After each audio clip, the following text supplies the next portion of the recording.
আসসালামু আলাইকুম। আমার হাতে দেখতে পারতেছেন ভিভো ব্র্যান্ডের একটি মোবাইল আছে, আর এই মোবাইলটার প্রবলেম হচ্ছে প্রায় 30 থেকে 40 ঘন্টা লাগে 100% চার্জ হইতে।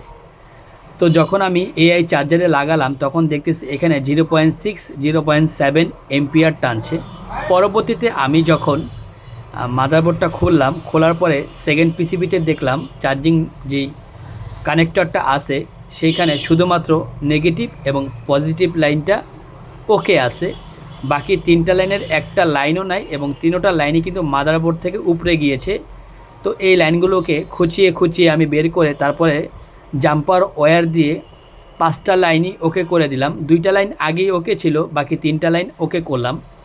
ওকে করার পর এখানে আমি একটু এটাকে ভালোভাবে একটা ফিনিশিং দিয়ে দিব। ফিনিশিং দেওয়ার পরে দেখব যে আমাদের এম্পিয়ারটা বাড়ে কিনা। তো এখন আপনারা দেখতে পারবেন এম্পিয়ারটা বাড়ে কিনা। তো দেখতেই পাচ্ছেন এখন কিন্তু 1.5 1.7 এই এম্পিয়ারে টানতেছে। তো এটা কিন্তু যথেষ্ট ভালো একটা এম্পিয়ার, মোবাইল তাড়াতাড়ি চার্জ হয়ে যাবে এখন।